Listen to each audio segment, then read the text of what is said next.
Oh, what is up, everybody? It's your boy Soto here with the Autumn Windbags. Back with another one. All right. Happy Sunday. It's midday on Sunday. It's gloomy as hell outside. It's been hot for like a week and a half, killing me at work, killing me everywhere.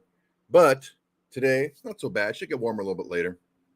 I want to hop on and talk to you guys a little bit about the goings on the last week since we dropped the video. Before we go any further, I want to make sure everybody like, comment, and subscribe. You know how we do. All right. Now that we got that done, let's move on. Excuse me. So, the big thing going on right now is the camp news. What's going on in training camp?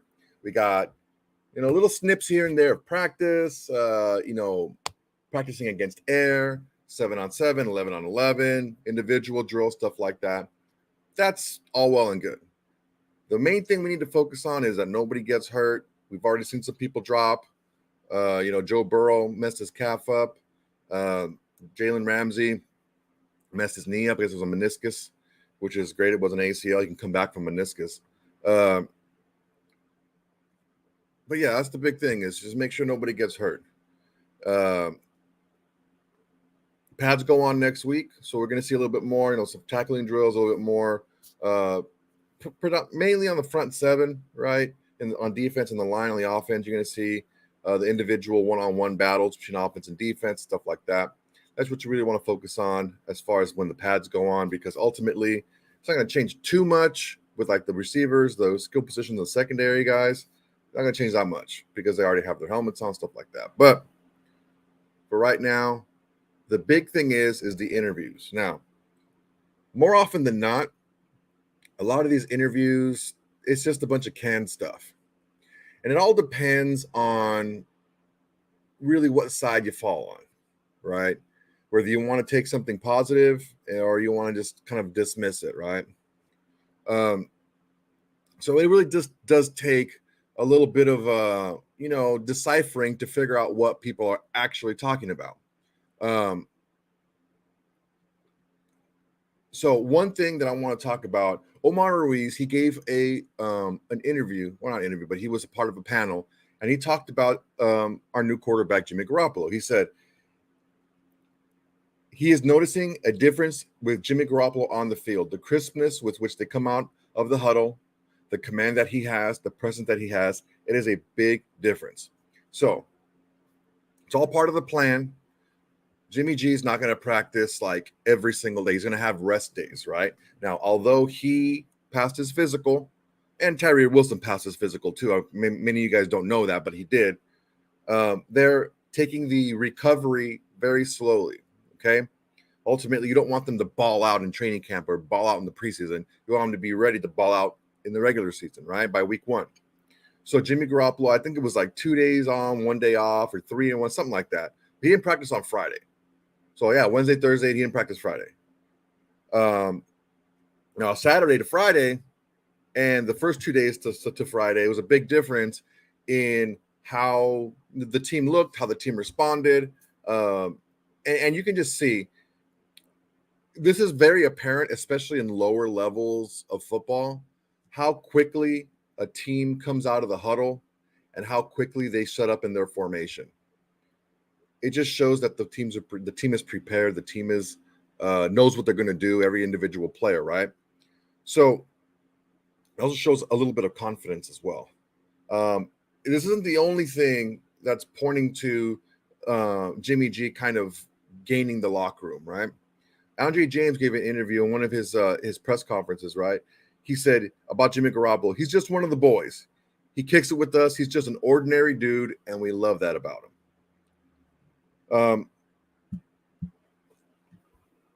This got a lot of kind of play in on Twitter and social media. And now you combine those two things with a third. AJ Cole said via Paul Gutierrez on his Twitter account, "We don't have any divas. We don't have any headaches." I'm sure you guys can all speculate who they're talking about. You could be right. You could be wrong. I don't know. What we do know is people last year were talking about being distracted. We're talking about football not being the main thing in their life. More than one, for sure, was talking about how they weren't 100% in, their head wasn't 100% there. They're talking about how activities and passions outside of football are the strongest.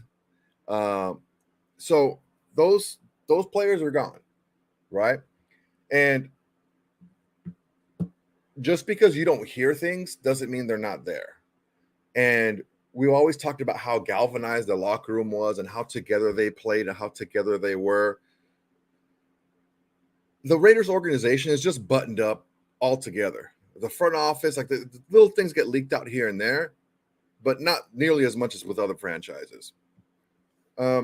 That just has to it points to the fact that you're hearing this stuff after the fact. Here's an example, okay? Let's say there's a guy and he's dating a woman, all right?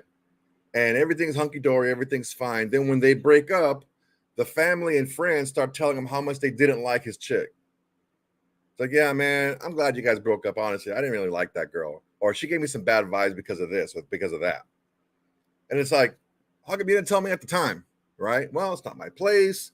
I didn't want to disrespect you in your relationship, this and that, right?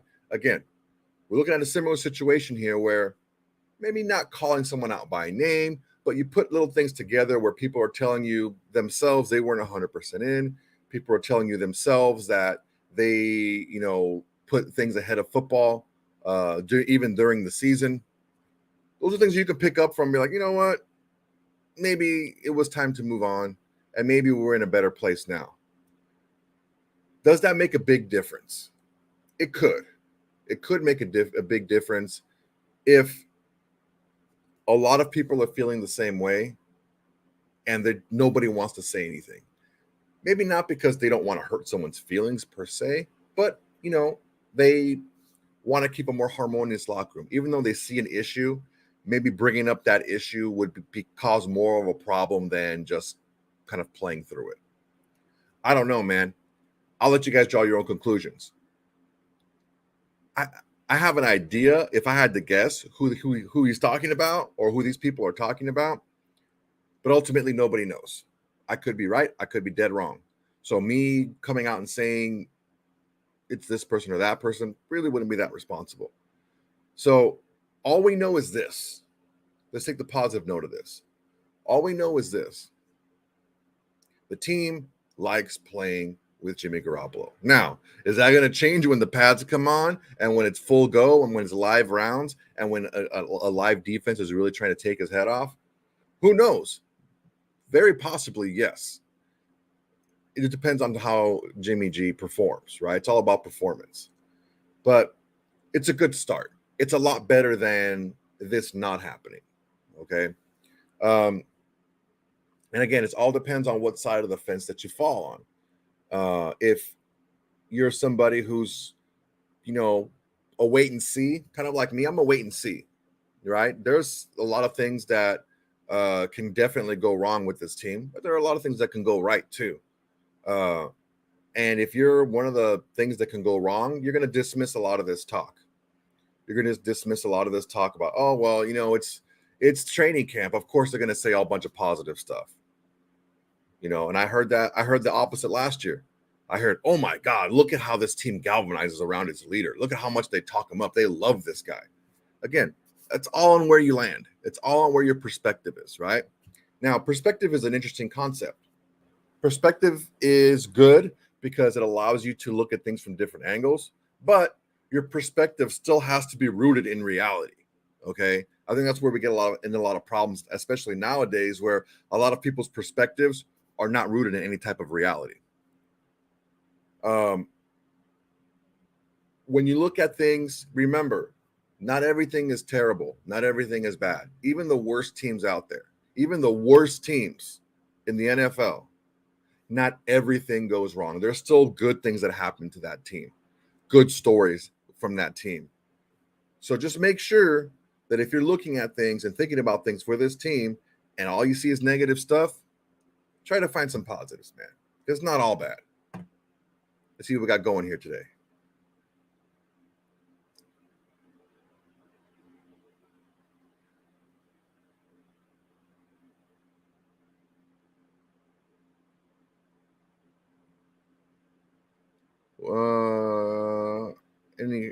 Everyone's just saying hello.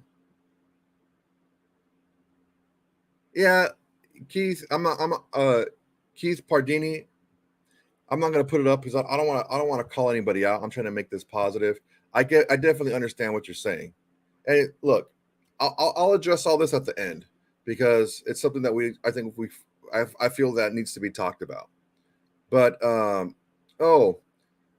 Sinsith 73. This is cool. I want to check this out. Was at camp yesterday. Devonte's energy was off. Wouldn't come near the fans sitting in 113-degree temp. Didn't even look in the direction of the fans. Hope this fool ain't tripping. Carr was asked, plain and simple. Well, I mean, we're not talking about Carr right now, but I do want to get into a little bit of Davante Adams. Davante Adams quoted himself saying, "I want to retire or in a Raiders jersey, nothing else." Said that coming out of his own mouth. I want to retire in a Raiders jersey, nothing else. Now, how much water does that hold? Honestly, not a lot, because we heard somebody say they'll never play for another team, and now they're playing for another team. So we can take that with a grain of salt, right? But we just got a new player we signed, Marcus Peters, and we talked a little bit about it on the show on Wednesday. But there's an interesting dynamic when it comes to Marcus Peters, and it ties in with Davante Adams. Jonathan Abram, ex-Raider, a couple of years ago, he did an interview with Bleacher Report, and this is what he said about Marcus Peters. It was after a preseason game, or I was after the joint practice. He said Marcus Peters was saying to Jonathan Abram, "You talk a lot of shit for someone who ain't played. You in my motherfucking town, you better do something.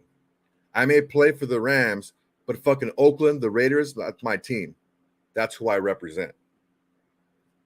So, on one side of the ball, you have a very accomplished, highly respected, productive leader who's going to start, who loves being a Raider, who loves it. Not only who loves it, but who appreciates what it is to be a Raider, to put that uniform on, right? And you have one on the other side too. You have a leader on offense in Davante Adams and a leader on defense in Marcus Peters, who are both very accomplished players, very productive players, who not only love the game of football, but they love the Raiders and they've always wanted to play for them, right? This is big because leaders on the team carry more weight than guys who are, the 53rd man, right? Even though the 53rd man could be very right and they could have a very good perspective on things and they could be able to reach a lot of people, their words just don't hold that much weight. You have to be a productive player in that locker room to carry that kind of weight, to carry that kind of influence. You have to be a guy that's out there doing it.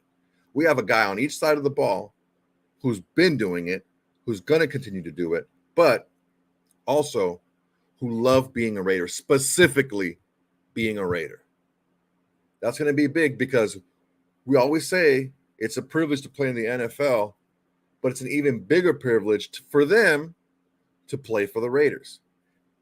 When you build that kind of foundation, that's a culture changer there. You're able to get people on board with how special it is to be a Raider from a player's perspective, not from like a former player, from fans' perspectives. I know we can give a lot of perspectives on that, but from a player perspective, putting on that jersey, what does that mean to them? They can that can spread through a locker room on how important it is and how great it is to play for the Raiders. Let's see here. What else we got?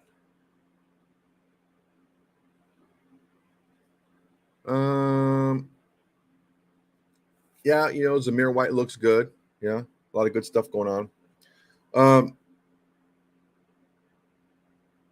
In other news, there was a lot of talk about Hunter Renfrow having maybe a little bit of a kind of a duplication, right? A little bit of duplication in him and Jacobi Meyers.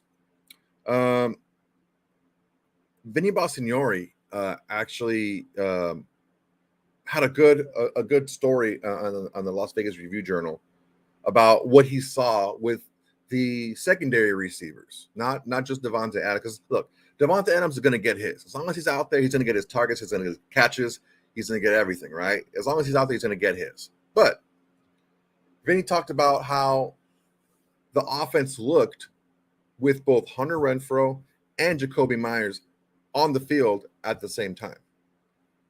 It's a great article. I'm going to put it in the description so you can read it yourself. But the big takeaway was it was very clear how Hunter Renfrow and Jacobi Meyers can coexist in this offense.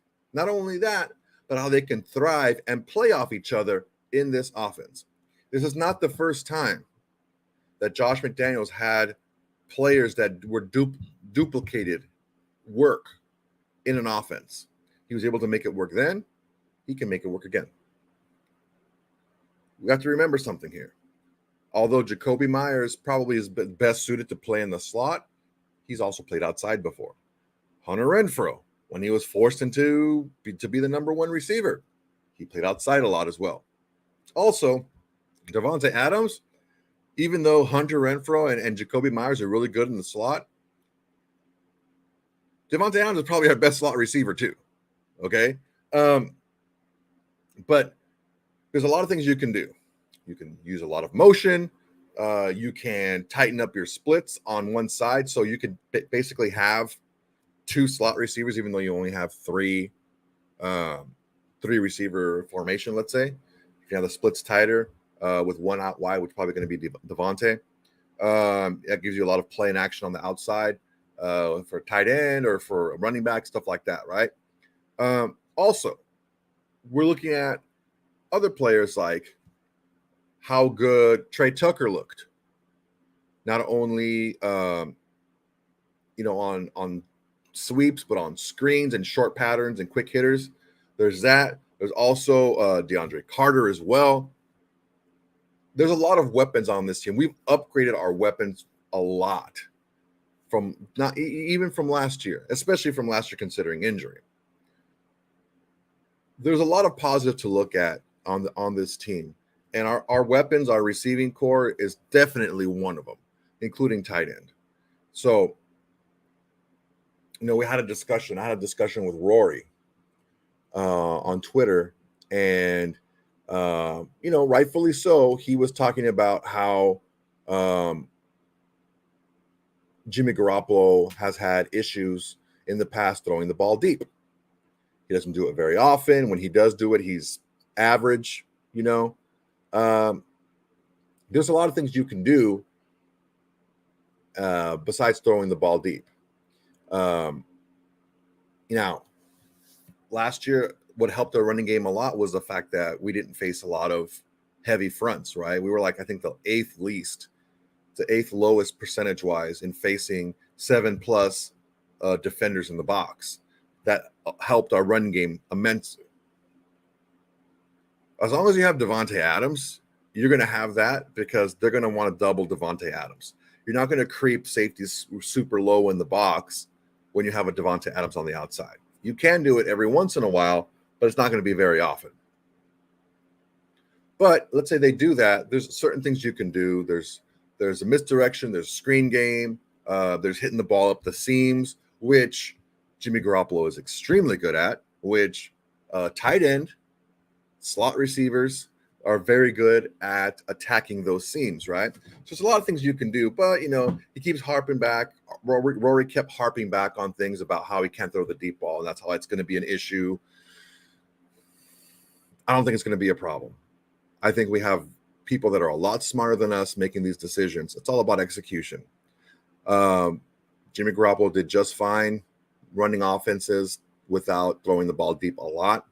Is it going to be a problem here? It may be. But even so, his yards per attempt were still a lot higher career-wise than our old quarterback. So there's always ways to get those yards after catch, stuff, hitting guys in stride, stuff like that. One thing that I want to talk about too, when it comes to Hunter Renfrow, he has a chip on his shoulder, man, and I think rightfully so. He was a guy that was a 5th-round pick, kind of somebody that was maybe even looked at as kind of a surprise as a fifth round pick. Was never really that big of the offense at Clemson. He's a good player, good slot guy, but never really flashed a huge numbers at Clemson in college. Gets drafted in the 5th round. People are looking like, he's quick, he's got nice hands, but he's still small, not quite as fast as you want a guy. That's that size. You want him a little bit faster, but he's quick. He just showed to be one of the best receivers in the slot in the league. And he showed to be a capable receiver on the outside when he was forced into that role. Last year, because the referees just love to watch Hunter Renfrow get hit in the head, he missed some games with a concussion. Now, I don't know if anyone ever on listening has had a concussion, a real one, not just like got your bell rung, but like a real concussion. I've had one, and I was out for a long time, and it took a long time for me to get back. I can definitely see where Hunter Renfrow was still having problems a little bit later in the year, even after he came back, because of the concussion and the ongoing symptoms. This is what Hunter Renfrow said about last season. I let my teammates down. It left a sour taste in my mouth and something that I want to get over and prove to them through the spring and also going into the season that I'm a guy that they can count on.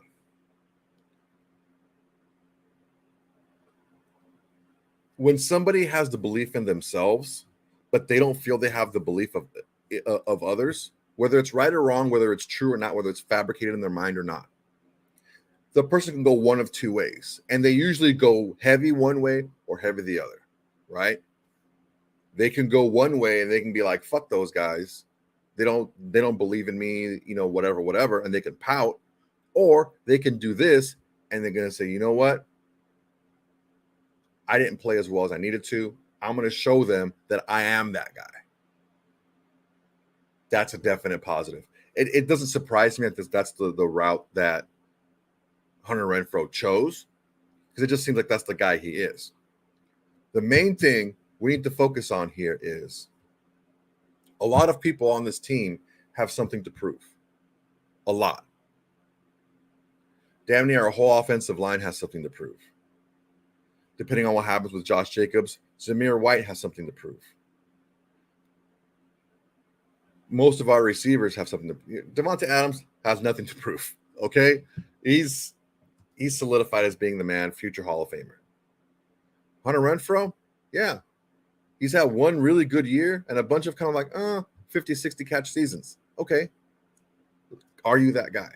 Jacobi Meyers. Now you're in an offense that's a little bit more suited to your skill set. Was your lack of production in New England because of the system they ran the last few years, or was it you? We'll see. Right? We're going to find out. Trey Tucker, he looks like somebody that people say that we took too high. Okay, we'll see. We'll find out. Right? And that's just the offense. Defensively, like our whole linebacking core's got something to prove. Our whole secondary's got something to prove. I mean, hell, even Chandler Jones, a former All-Pro, has something to prove. Who is he? Is he the guy we saw in the first half of the season or the last half of the season? Who knows? Max Crosby has nothing to prove. We all know that Max is the man. Jimmy G definitely has something to prove. Okay? Now, let's put all this together, all that we've talked about together. You have a lot of guys on the team that feel like they have something to prove. You have a lot of guys on the team that look at each other and they feel that support from one another. You have guys that are overtly coming out and saying there are no divas here. There are no headaches here. We're all working together. Hey, quarterback's a cool dude. He's just one of the guys, man. We're going to play good together. You put all that together, and good things can happen. It's a good building block. It's a good foundation. Now, is there an issue with lack of talent on this roster defensively? I think so. And that's just looking at it from the perspective of where we are right now in the season. Could Jacorian Bennett, who by all accounts during training camp has been a killer, right? Can he step up and be the guy that we think he was a steal in the 4th round? Yeah, he can be that guy for sure. Can Marcus Epps, coming over from Philadelphia, show us that he was more than just the 3rd safety in Philadelphia? Yeah, definitely. Can Trevon Merrick get back on track and play a little bit more comfortable, a little bit more free, a little bit faster the second year in this system with Patrick Graham? Yes, for sure. Can the Nate Hobbs come back from an injury-plagued season, getting hit in the head with a friggin' softball in a softball game? Can he come back and he can be put in the spot with, let's say, Bennett and Marcus Peters on the outside? Can we put him in the slot and take advantage of his unique skills inside? Yeah, we definitely can. Now, is all of this going to happen? Probably not, because not everything goes good and not everything goes bad, right? But there are a lot of things here that can go right for this team, and a lot of reasons that can kind of help feed things going right. The team playing together, the team, knowing that each other has something to prove, and everyone helping the guy next to him prove that. All righty. So those are the topics I've had for today. Let's see what you guys have. Number 1 need is to push up the middle. That makes the DBs better also. Mr. Phillips, I agree with you that we do need pressure up the middle. I am not sure that is the number 1 thing we need. It's definitely a big thing that we need. I think a little bit bigger need for us is to be able to capitalize on the opportunities. Last year, we had a lot of batted balls that hit the ground. We had a lot of dropped interceptions. We need to make sure that what we're doing is, when we do have those opportunities, we need to finish them. We need to be finishers, right?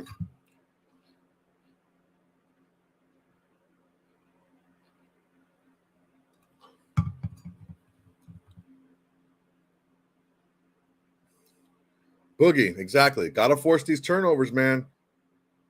Got to force these turnovers for sure. Let's see here. Raiders Mexican assistant. Renfrow is not taking first-team snaps. Andre Carter is taking first-team snaps. Well, that goes to show you right there. That's big, right? We all have something to prove here. So I talked a little bit earlier. I talked about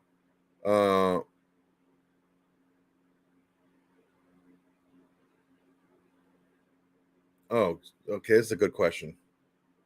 Sencal Grizzly Raider. Soto, who wins in a sparring match between RJ and Max Crosby? As far as a sparring match goes, there's really, I guess you can count a winner and a loser if it's a sparring match, because ultimately it all depends on what you're working on. For example, if I have somebody newer at the gym who maybe doesn't have a lot of experience sparring, you don't put them with another new person, right? That's just not going to work out. Number 1, they don't have a lot of control, right? And number 2, their skill set may their lack of skills, and lack of experience sparring may just kind of make it a big old jumbled mess. What you would want to do theoretically is you put a newer person in with a more experienced person when they first start sparring, because the experienced person has more control and they can always find something to work on, right? They can, okay, you know what? I can knock this dude out in 10 minutes or in 10 punches, I can knock this dude out. Let me just work on my footwork, work on my defense, work on my distance and timing, work on my counters. I can find something to work on where I'm not just piecing this person up, right? So as far as a sparring match goes, it depends on what the goal is. If your goal is to win the sparring match, it's really not a sparring match. It's a competition, right? And it may seem like I'm playing the semantics game, but I'm really not. Although I feel like Max Crosby is a top level athlete, I think RJ would do very well versus Max Crosby, just because, I mean, it's like saying, yeah, RJ played football. How do you think RJ would do against Max Crosby in football? Well, yeah, Max is a really good athlete. I'm sure Max Crosby is a better fighter than RJ was a football player. But as far as fighting goes, I still think, I mean, especially like same age, right? Same age. I think RJ would be better.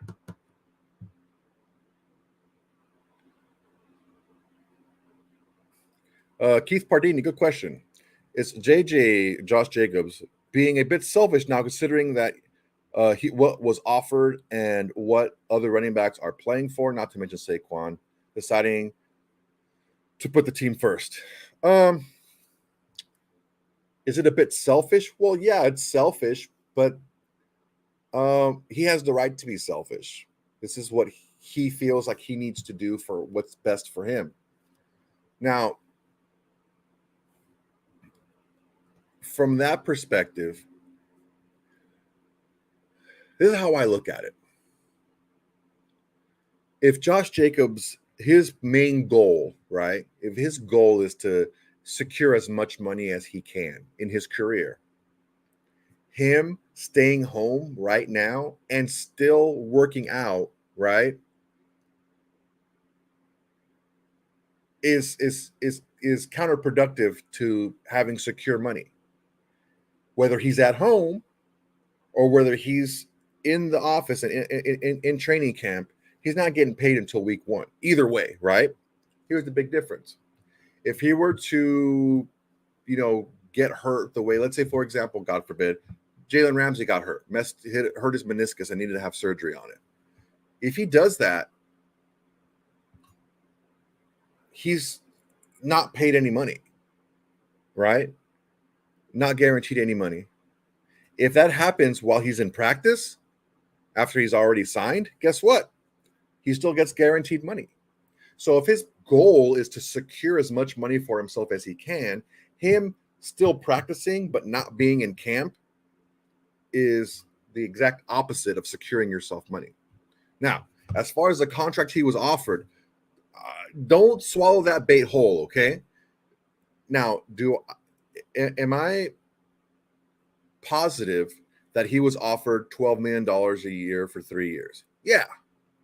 But we don't know the specifics. We don't know how much was guaranteed. We don't know how much was in bonuses. We don't know how much is, we don't know how much he's actually getting paid dollar-wise if the team that decides to leave, cut him early. We don't know. So I wouldn't really put all that on Jacobs for not signing, simply because we don't know the specifics of the deal that was offered. Now, if it was like a 2-year, $24 million guarantee, and those are $24 million are in the first 2 years, well, shit, why didn't he sign, right? But we don't know what it was. Ultimately, we don't know what it was.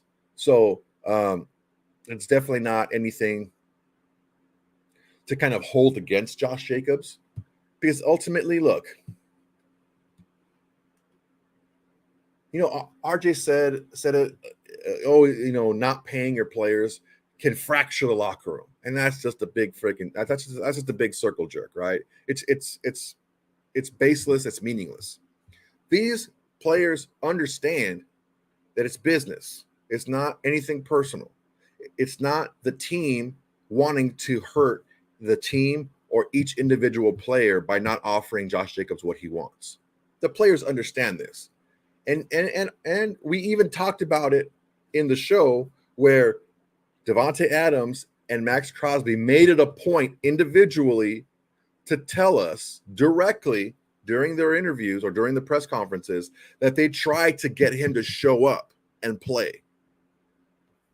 Which means they were saying what a lot of people are saying. JJ, sign the freaking deal and show up to camp, right? So that doesn't sound to me like him not signing or the deal that was offered him was so out of the realm of possibility and out of the realm of reality and just a slap in the face to Josh Jacobs. No. Crosby and Devonte are like, yeah, man, that's, you should sign it and play.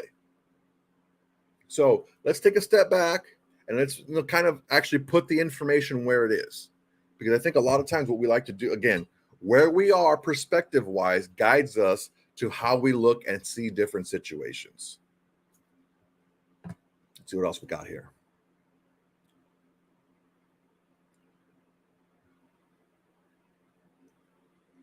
Yeah. If JJ signs a new contract, he can free up money for this year's cap. Yeah, definitely. I'm sure that's really low on his list of priorities, freeing up cap for the team. But he can for sure do that. Yeah. Pulling for Adam Plant Jr. to make the 53. Who's your surprise cut? Edgar Bonilla, that's a great question. If Adam Plant Jr. were to make the team, I think Malcolm Kuntz would be a cut. I don't think that he's really progressed against the run the way that the coaching staff had wanted. I don't know that they have much space for a pass rush specialist who's a little undersized. Yeah. If that's the case. I'm not saying that he's going to be, but if Adam Plant makes the 53 as a long, rangy, quicker than fast project at a defensive end, you can only have so many projects at a position. You have to have guys that are ready to come in and play. And I believe if Adam Plant Jr. makes the squad, it's going to be somebody like a Malcolm Kuntz who's not going to make it.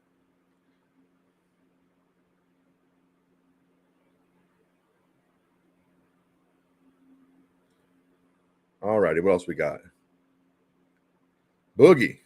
Jacobs be on social media too much, starting to feel like he's just holding out longer just to spite the fans at this point. Look, let's be honest. Although Josh Jacobs does clap back at fans on Twitter, I don't know that he really does things to spite us. I don't know that he's doing things to spite the team. I just think he's doing what he feels is best for him, and he's following the advice of the people giving him advice, people advising him. Right now, if the deal would have paid Josh Jacobs more or right at what 2 franchise tags would have paid him, he would be dumb enough to take the deal. You don't know what's going to happen this season. You don't know, if he goes on the free agent market, nobody's, what Miles Sanders got $6 million a year, 3 years, $24 million, right? Or 4 years, $24 million, excuse me, with only 2 guaranteed. Like, he's not going to get much more out there, honestly. So I don't know. Maybe he might not be getting a lot of good advice from his agent. I'm not sure, but I don't think he's doing it. He's not showing up to spite us. I think what he's doing is he's exercising what control he does have. Boyd, Soto, how confident do you feel in our linebacking core? Well, the core, like the starting linebackers, I feel pretty good. Feel pretty good about them. The backups, not so much. Butler, Masterson, Brewery. I don't know. A lot of projects out there. Got a couple of undrafted free agents out there, and they're undrafted for a reason. I'm not saying that they're not good players, but there's just things they need to work on. I think Spillane's going to be just fine. I think he's a younger, less injury prone, slightly a little bit more physical, if you can imagine that. Denzel Perryman, right? Denzel Perryman, what a fiasco, huh? We offer him a deal, he denies it, and then we move on to Spillane and give him pretty much the same deal, but maybe a little bit longer contract because he's young, like I said, younger and less injury prone. And then Denzel Perryman goes and signs somewhere else for less because we already replaced him. Should have signed the deal. But that's hindsight. We don't know, right? But yeah, as far as like the two main, because like we're gonna play a lot of nickel and dime sets. That's most of the NFL plays that a majority of the snaps. Let's just say nickel for now. That's two linebackers, right? Or you're gonna have do a 3-3 and have one of the ends be like an outside linebacker and have his hand out of the dirt. But ultimately, for all intents and purposes, that's an edge rusher, right? So the two main linebackers are Diablo and Spillane. I see them doing actually pretty good. Diablo is quick. He's rangy. He's an ex-safety, so he does understand pass protection and route concept. Spillane's a downhill thumper who played really well when he got the chance to play last year in Pittsburgh. But as far as depth goes, that's going to be the problem. Depth is going to be an issue. DeMarcus Webb. Raider fans, quote-unquote fans, flip-flop a lot with this team. Fans say some extremely outlandish-ish at times and expect no responses and cry victim when they do. I could not agree more. DeMarcus Webb, you get a gold star for the day because that is something that I've been talking about for quite some time now. And I talked about it the other day. And this is an issue that, honestly, an issue that Rory and I have had for quite some time. It's no secret. Rory hates Josh McDaniels with a passion. And because of that, he hates Dave Ziegler because he's just guilty by association, right? When you're negative about something, and I talked about this before, your foundation comes from negativity. Everything that happens, you're going to look at it from a negative lens. Any draft picks, any free agent signings, any moves, anything like that, negative. Fine. You can be negative all you want, but let's just be real about it. The problem is a lot of people out there are saying everything's going to be negative about this team. Devonte Adams is going to ask for a trade by week 6. Jimmy Garoppolo is going to be hurt by week 4. Like, well, wait a second. So you're a Raider fan? You're a Raider fan and you're spitting out all this nonsense. So you want the Raiders to win, but you're like, oh, Davante Adams is going to ask to be out by week 6. And our starting quarterback's not even going to make it a month. And you're a fan. I think you need to really check if you feel this way and you're overly negative about this team, or your view and your predictions and how you feel are overly negative about this team, you need to take a step back and just slow down, because I'm not attacking you guys. I'm not attacking anybody. What I'm saying is you need to figure out what you actually want, right? If you want the team to be bad, then just say so. I want our coach fired. I want him to be fired. Well, the only way he's going to get fired is either he does some dumb shit like Gruden did, or he loses a lot of games in very, very humiliating fashion. So is that what you want? It's not just enough that you get what you want, right? Because if we start winning this year and we're one of the better teams out there and we make the playoffs and all this stuff, blah, blah, blah, that's us getting what we want. But that means a lot of the players and the moves that the front office made worked, and they're doing better. And that means the coaching staff is doing better and the team's doing better. That means they're going to be around longer. A lot of people can't handle that. They don't just want what they want, which is the Raiders winning. They want it how they want it. Oh, I don't like that coach. I don't like that GM. I don't like these players. Get rid of them. I want to win, but I want to win my way. If that's you, you need to sit in the corner and you really need to think about what you actually want. Are you just being a hater, right? And disguising it with a cloak of reality? If that's you, I don't know what to tell you, man. Now, I definitely understand. 100%. I understand people not having a lot of confidence in this team, not having a lot of confidence in our coach, not having a lot of confidence in our front office. That's different. You can still have a positive outlook on something, but not have a lot of confidence in specific aspects of the team. But if it's all negative or all worst case scenario, it's kind of hard for me to defend your stance. And it's really kind of hard for you to defend your stance too. Again, you can have a different perspective, but that perspective has to be in the boundaries of reality. And remember, not everything goes wrong in a team. Even the worst team, the worst season, the worst year, not everything goes wrong. Boogie, imagine losing for 20 plus years and wanting the team to lose because you're being way too emotional. Yeah.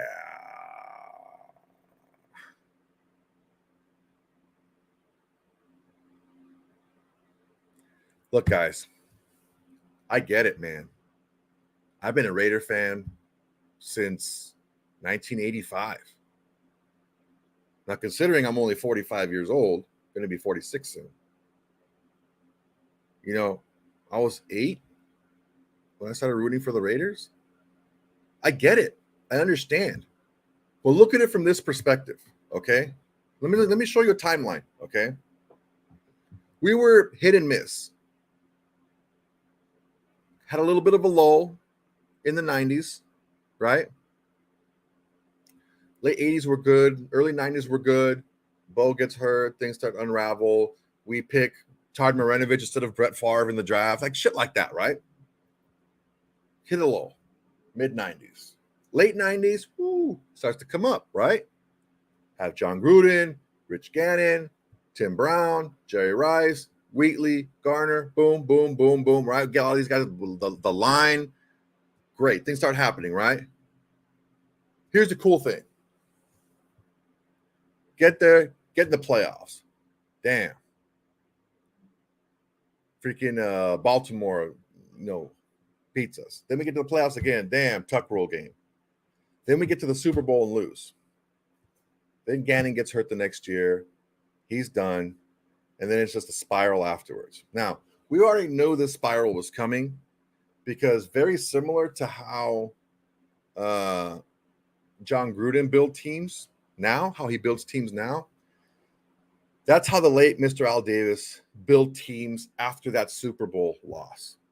He was trying to find lightning in the bottle for all those years, for those next 8 years or so, 9 years or so, trying to find lightning in the bottle so he can have another winner before he dies.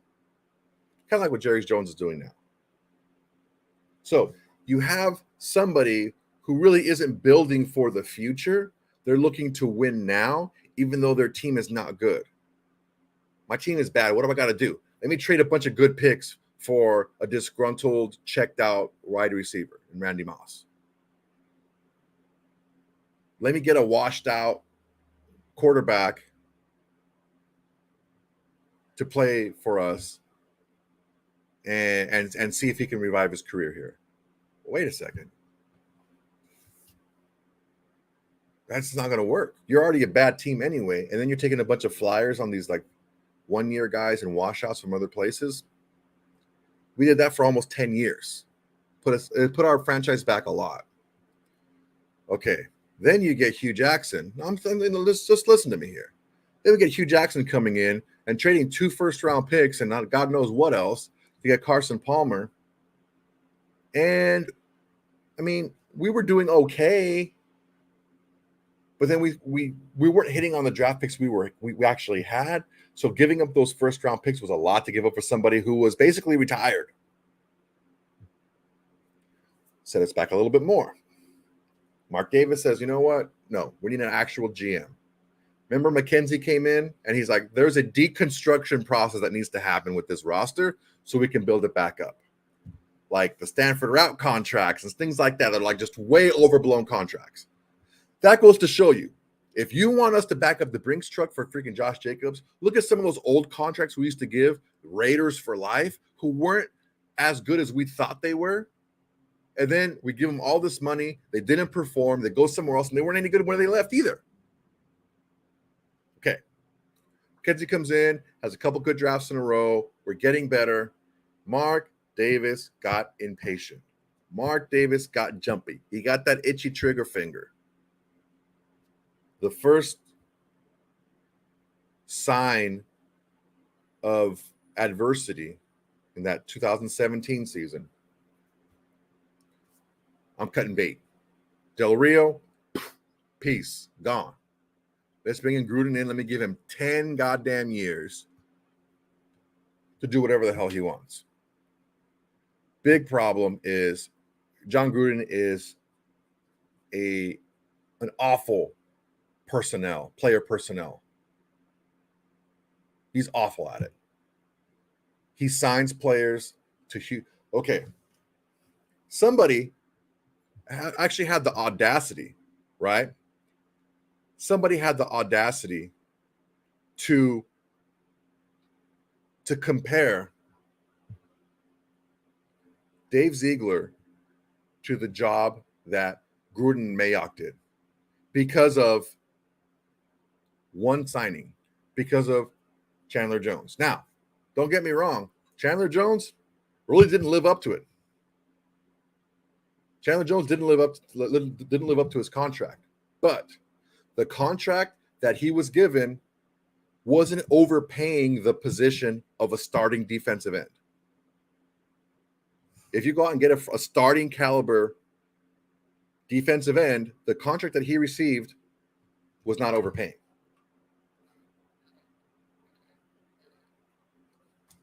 Gruden and Mayock overpaid a right tackle, interior linebacker, backup interior linebacker, backup defensive end, backup quarterback, older DB, and moved him to safety. Like, he's not only overpaying the person, but he's overpaying the position, even if the person was at their best. That's the difference. So we had a lot of that going on, right? So the mindset was different. When we did have the proper mindset, when we had an actual GM who was just a GM, not a GM/coach, getting the players moving in a direction, things were actually getting better. Then we moved away from that, and John Gruden learned most of his player personnel how to do that from Al Davis, who towards the end of Al Davis's career was very one-year oriented, right? I need to win now because I don't know how much time I got left. It's going to take a little bit of time, guys. It's going to take a little bit of time.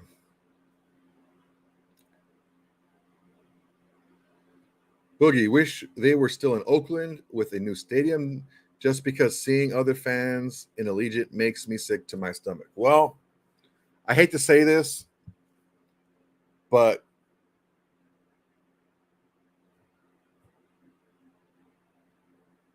if a team loses a stadium, if a city loses a team, the first place to look is the fans of that area. Number one. Number two, you look at the politics going on in that area. Now, I'm not saying it's the fans' fault at all, because we packed that place. Winless, undefeated, doesn't matter. So it can't be that. It wasn't that. It's different from the A's. No one goes to A's games. They're losing their team because they don't want them. Okay, fine. But as far as the Raiders go, teams showed up. Now, how many of those fans were from Southern California who fly up every freaking Sunday to watch the games? A lot. But the stadiums were packed with Raider fans. It was a tough place to play. It had to be done, man. Oakland was never building a stadium for the Raiders there. They had so much time to do it.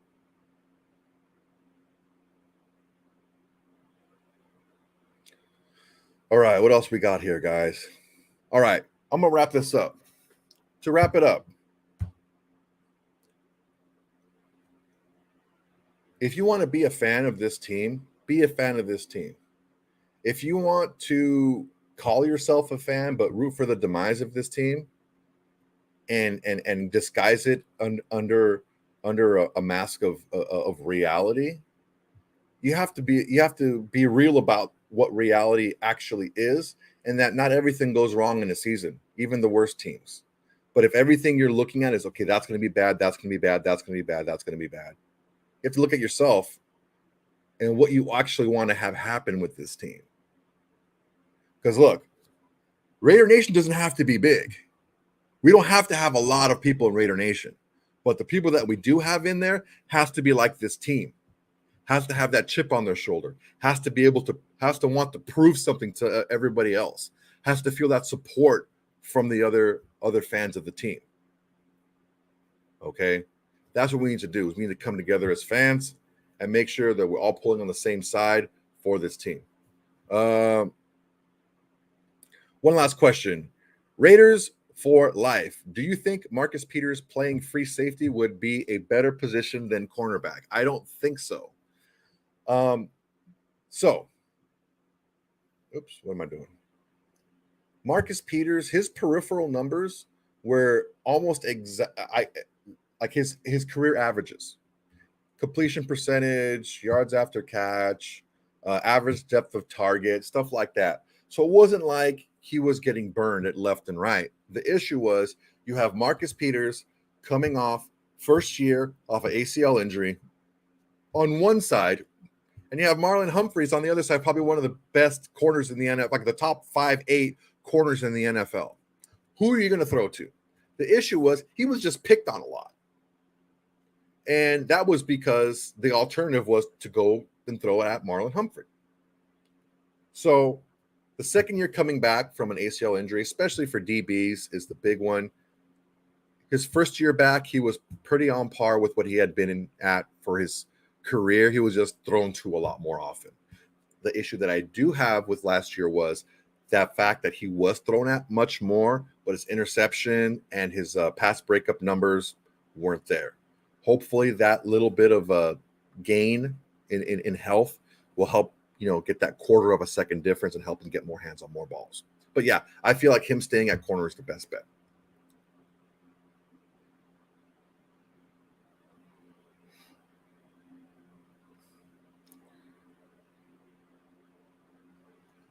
Don Phillips, glad to hear someone stand up against all the whiner narcissists. Look, man, I'm not standing up. I appreciate it, Don. Thank you very much. I am not standing up against anyone. I'm trying to break down all these walls, and I'm trying to take off all these masks and rip off all these veils. We all want the same thing. We all want the Raiders to win. We all want them to go back to where especially the older fans like me, where they were when we were younger. I want that for the younger fans. I want you guys to be able to wear all your shit and not have to have people talking crap about you. I want you to be able to wear your Raider gear and be like, yeah, man, this is it right here. I want fair weather fans to want to cheer for the Raiders because they're winning, because they're always on TV and they're always winning. I want that for us. Right? I want the younger fans to experience what I did when I was younger, to root for the Marcus Allens and the Tim Browns and the Bo Jacksons, right? For the Greg Townsends, for the Charles Woodsons, for those guys, for the Rod Woodsons after he came over, for the Eric Allens, for these players. I wanted to have those great players from the Wisniewskis to the Lincoln Kennedys. I want them to be able to root for those type of guys. Okay, I want that for them. But we're not going to get it by pushing parts of the fan base away from us. All right? We got to work together here, man. If you're one of those people that's out there just spitting negativity left and right, I understand that you're frustrated. I understand that you maybe the direction of the team isn't going the way you want. But also understand this. You may be taking away the fandom of another person who's just starting to be a Raider fan with your negativity. Mike Downs, a $5 super chat. Thank you, sir. Much appreciated.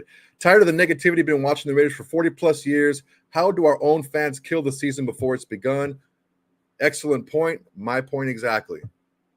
How are we doing that, guys? Just take a look at you. Look at yourselves. Not just how you feel, but what you're expressing, what you're saying. Oh, well, McClown this and Ziegler's a puppet and this and that and all this person and Jimmy Glass and all this other just nonsense.